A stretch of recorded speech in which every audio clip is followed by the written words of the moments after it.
আসসালামু আলাইকুম। Microsoft word series টিউটোরিয়ালের 11তম পর্বে আপনাকে জানাই স্বাগতম। আশা করি ভালো আছেন। গত পর্বে আমরা ফরম্যাট প্রিন্টার সম্পর্কে জেনেছিলাম। ফরম্যাট প্রিন্টার কমান্ডটি অত্যন্ত গুরুত্বপূর্ণ। আপনি যখন বড় কোনো ডকুমেন্টে কাজ করবেন, ফরম্যাট প্রিন্টার কমান্ডটি আপনার কাজের গতিকে বাড়িয়ে দিবে এবং সময় বাঁচিয়ে দিবে। আপনি যদি ভিডিওটি না দেখে থাকেন, ডেসক্রিপশন থেকে ভিডিওটি দেখে আসতে পারেন, লিঙ্ক ডিসক্রিপশনে দেওয়া থাকবে। এই পর্বে আমরা টেক্সট এবং ফন্ট সম্পর্কে জানব। তো চলুন শুরু করি। প্রাচীনকাল থেকে মানুষের মনের ভাব প্রকাশ করার জন্য বিভিন্ন পদ্ধতি অবলম্বন করে আসছে। একসময় মানুষ পাথরে খোদাই করে রাখতো, এর পরবর্তীতে গাছের পাতায় লিখে রাখতো বা দাগ কেটে রাখতো। একসময় কাগজ আবিষ্কার হয়, কাগজ আবিষ্কার হওয়ার পর মানুষ কাগজে লিখে রাখতে শুরু করে। টেক্সট হলো মানুষের লিখিত ইশারা, ওয়ার্ড বা শব্দের সমষ্টি, যা দ্বারা পরিপূর্ণভাবে অর্থ প্রকাশ করা যায়। আর ফন্ট হলো বিভিন্ন ধরনের স্টাইল। টেক্সটের বিভিন্ন ধরনের স্টাইলকে ফন্ট বলা হয়।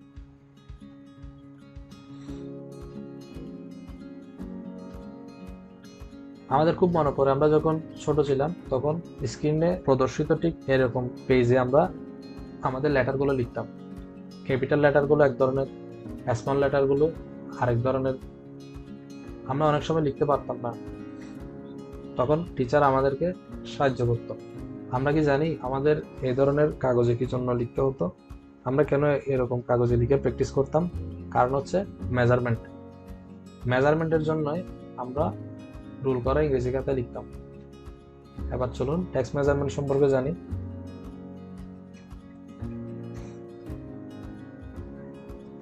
আমরা স্ক্রিনে যে দেখতে পাচ্ছি, আপার কেস লেটার। এই লেটারের উপরের যে প্রান্ত আছে, এটি একটি লেভেল বা মেজারমেন্টের সীমা। এটাকে বলা হয় ক্যাপ হাইট। এটাকে ক্যাপ হাইট লেভেল বলা হয়। আর যে বেস থেকে শুরু হয়েছে, সেই লেভেলকে বলা হয় বেস লাইন। এটিকে বেস লাইন লেভেল বলা হয়। আর যখন আমরা লোয়ার কেস লেটারের কথা চিন্তা করব, lower case letter base line থেকে শুরু হয়। স্ক্রিনে আমরা এক্স দেখতে পাচ্ছি। এক্স দেখুন বেস লাইন থেকে শুরু হয়েছে এবং উপরের দিকে যে লেভেল পর্যন্ত আছে সেটিকে বলা হয় এক্স হাইট লেভেল। এই এক্স হাইট লেভেল কথাটি এসেছে এক্স থেকে। এছাড়াও আরো অনেকগুলি লোয়ার কেস লেটার রয়েছে, যেমন স্ক্রিনে আমরা জেড দেখতে পাচ্ছি। এক্স জেড ছাড়াও বেশিরভাগ lower case letter x height লেভেলের মধ্যে বিস্তৃত থাকে। আবার কিছু লেটার রয়েছে উপরের দিকে এক্স হাইট লেভেল ঠিক আছে, কিন্তু নিচের দিকে বেস লাইন লেভেল অতিক্রম করে চলে যায়। যেমন আমরা দেখতে পাচ্ছি জি, ওয়াই, পি, এগুলি বেস লাইন অতিক্রম করে নিচের দিকে চলে গিয়েছে। এদের এই লেভেলকে বলা হয় ডিসেন্ডার লেভেল। আবার অনেকগুলি লেটার রয়েছে যে লেটারগুলি বেস লাইন থেকে শুরু হয়েছে ঠিক আছে, কিন্তু উপরের দিকে এক্স হাইট অতিক্রম করে চলে গিয়েছে। টি ছাড়াও এফ, এইচ, কে আরো অনেক রয়েছে। এই লেটারগুলি বেস লাইন থেকে শুরু হয়ে এক্স হাইট অতিক্রম করে উপরের দিকে চলে যায়। এই লেভেলকে বলা হয় অ্যাসেন্ডেন্ট লেভেল। তো আমরা বিভিন্ন ধরনের লেভেল সম্পর্কে জেনেছি। এর আগে স্লাইডে আমরা যে খাতাটি দেখেছিলাম মার্জিন করা, এই মার্জিনগুলো আমরা এবার দেখি। উপরের লাইনকে বলা হয় ক্যাপ হাইট, এরপরে এক্স হাইট, এরপর বেস লাইন এবং সর্বশেষ ডিসেন্ডার। এই 4টি লেভেল রয়েছে। তবে আমাদের যে স্লাইডের আমরা অ্যাসেন্ডিং লেভেল দেখিয়েছি, অ্যাসেন্ডেন্ট লেভেলটি আমাদের খাতায় নেই। আমরা বিভিন্ন ফন্ট ব্যবহার করব, এক এক ফন্টের লেটারগুলির যে মেজারমেন্ট এক এক ধরনের হয়ে থাকে। তবে এখন যে লেভেলগুলি দেখিয়েছি এটি হচ্ছে স্ট্যান্ডার্ড।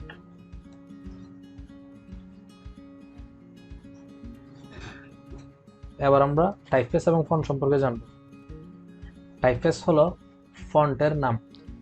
মাইক্রোসফট ওয়ার্ডে আমরা যে টাইমস নিউ রোমান নামের ফন্ট বলে থাকি, এটি হলো টাইপফেস, ফন্ট নয়। ফন্ট হবে তখনই যখন টাইপফেসের সাথে বিভিন্ন ধরনের অ্যাট্রিবিউট যুক্ত করা হয়। যেমন ধরুন, এর সাইজ বাড়িয়ে দিই, বাড়িয়ে দেওয়ার পর বিভিন্ন স্টাইল দিই, অথবা ইটালিক করি, আন্ডারলাইন করি। এই সমস্ত অ্যাট্রিবিউট যুক্ত করার পর আমরা একটি টাইপফেসকে ফন্ট বলতে পারবো। উদাহরণস্বরূপ যদি ল্যাটো বলি, ল্যাটো হচ্ছে একটি টাইপফেস। আবার ল্যাটো ফন্ট ফ্যামিলিও। আমরা যে স্ক্রিনশট দেখতে পাচ্ছি, এই স্ক্রিনশটে Lato, Lato Black, Lato Hairline এগুলো এক একটি টাইপফেস। আবার এই টাইপফেস প্রয়োগ করার পর আমরা যখন টেক্সটে বিভিন্ন কালার স্টাইল দিব তখন সেটিকে ফন্ট বলতে পারবো। আশা করি বিষয়টি পরিষ্কার হয়েছে। আমরা এখন অ্যাট্রিবিউট সম্পর্কে জানবো। শুরুতে যে অ্যাট্রিবিউট রয়েছে সেটি টাইপফেস। আমরা ইতিমধ্যে টাইপফেস সম্পর্কে জেনেছি। টাইপফেস হলো ফন্টের নাম। ক্যালিব্রি, টাইমস নিউ রোমান এগুলো এক একটি টাইপফেস। 2 নম্বরে আছে সেরিফ, সান সেরিফ। সেরিফ হচ্ছে বর্ধিত অংশ বা লাইন। আমরা যদি টাইমস নিউ রোমান টাইপফেসের দিকে দেখি, টাইমস নিউ রোমানের প্রত্যেকটি লেটারের পর কিছু বর্ধিত অংশ রয়েছে।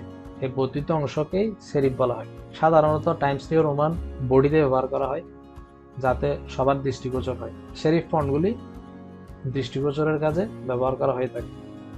এরপর সান সেরিফ। সান সেরিফ হলো যে টাইপফেসে সেরিফ নেই, সানস বলতে না বোঝাচ্ছে বা নেই বোঝাচ্ছে। যেমন ক্যালিব্রি, ক্যালিব্রি টাইপফেসে সেরিফ নেই বা বর্ধিত অংশ নেই। হেডিং এর ক্ষেত্রে সাধারণত ক্যালিব্রি ফন্ট ব্যবহার করা হয়ে থাকে। এরপর আসি প্রপোর্শনাল মনোস্পেসড। কিছু টাইপফেস রয়েছে যাদের লেটারের মধ্যকার দূরত্ব প্রপোর্শনালি স্পেসড হয়ে থাকে। প্রপোর্শনালি স্পেসড বলতে ভিন্ন ভিন্ন দূরত্ব। যেমন টাইমস নিউ রোমানের টি এবং আই এর মধ্যকার যে দূরত্ব, এম এবং ই এর মধ্যকার দূরত্ব একই নয়, ভিন্ন ভিন্ন দূরত্ব। তাই এই টাইপফেসটিকে প্রপোর্শনালি স্পেসড টাইপফেস বলা যেতে পারে। মনোস্পেসড হলো একই রকম দূরত্ব। যেমন কুরিয়ার নিউ। কুরিয়ার নিউ টাইপফেসটিতে প্রত্যেকটি লেটারের মধ্যকার দূরত্ব একই রকম। এরপর আসি সাইজ। সাইজ একটি অ্যাট্রিবিউট। আমরা মাইক্রোসফট ওয়ার্ডে সাইজের ইউনিট হিসেবে পয়েন্ট ব্যবহার করে থাকি বা ডিফল্টভাবে পয়েন্ট ঠিক করা থাকে। পয়েন্টকে যদি আমরা অন্য কোনো ইউনিট, যেমন ধরুন ইঞ্চির সাথে তুলনা করি, তখন 1 ইঞ্চি সমান 72 পয়েন্ট।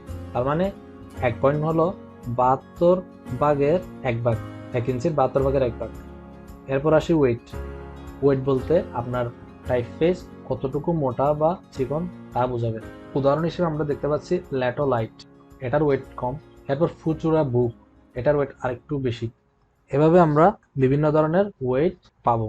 যেমন ধরুন সেমিবোল্ড, বোল্ড, ব্ল্যাক, বুক, রোমান ইত্যাদি।